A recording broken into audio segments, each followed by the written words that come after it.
Hey guys, we are back with another session about the lacrimal passages, and this is an important topic because of two reasons. One is it is an important 3 marker or a 5 marker question for your university examination, and also it is an important topic which we have to understand in order to understand various pathologies related to the lacrimal apparatus. This broad heading of lacrimal passages comprise of the following structures. They are the lacrimal puncta. There are two puncta, that is the superior and the inferior puncta, which continues to form the lacrimal canaliculus, and again the canaliculi are two in number. The one you are seeing over here is the superior canaliculus and this is the inferior canaliculus. It can directly open into the lacrimal sac or through the common canaliculus. The lacrimal sac continues as the nasolacrimal duct which opens in the inferior meatus.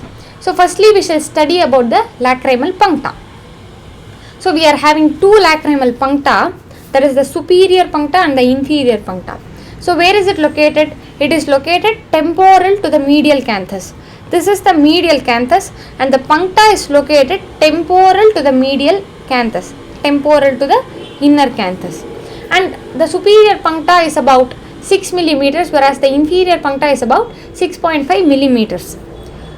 And as you are seeing over here, there is some pale structure over which is the location of the lacrimal puncta. Okay, so this pale structure is called as lacrimal papilla. That is nothing but an elevation which is seen over which lies the lacrimal puncta.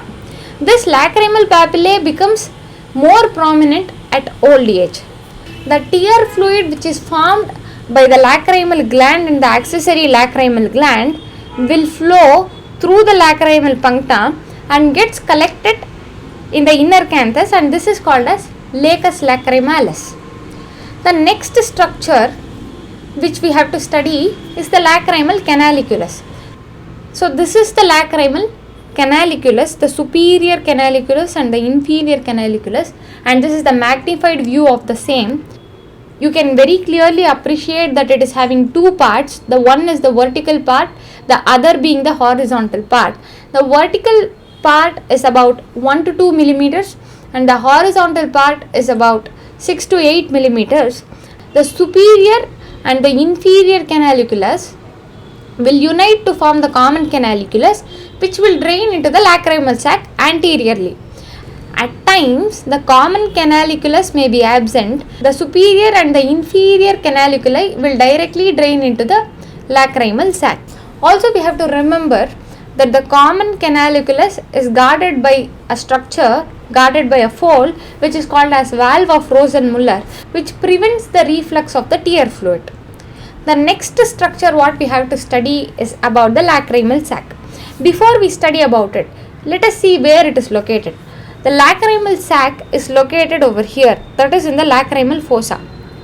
If we want to locate the boundaries of the lacrimal fossa, anteriorly it is bounded by the anterior lacrimal crest and posteriorly it is bounded by the posterior lacrimal crest.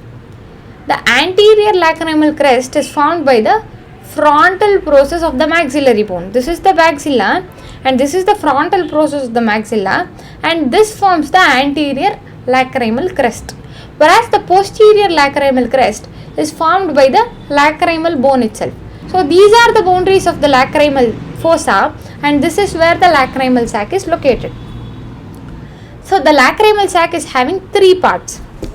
The one which is above the opening of the common canaliculus is called as the fundus, and down below wherein there is narrowing of the lacrimal sac is called as the neck of the lacrimal sac, and between the neck and the fundus is called as the body of the lacrimal sac. And when distended, the lacrimal sac is about 13 to 15 millimeters in length and 5 to 6 millimeters in breadth. The lacrimal sac continues as the nasolacrimal duct. And the next and the last structure of the lacrimal passages is the nasolacrimal duct. The extent of the nasolacrimal duct is from the neck of the lacrimal sac till the inferior meatus. It is about 15 to 18 millimeters in length and runs downwards, backwards and laterally. We can represent the nasolacrimal duct externally by the line joining the inner canthus till the ala of the nose. This is all about the lacrimal passages.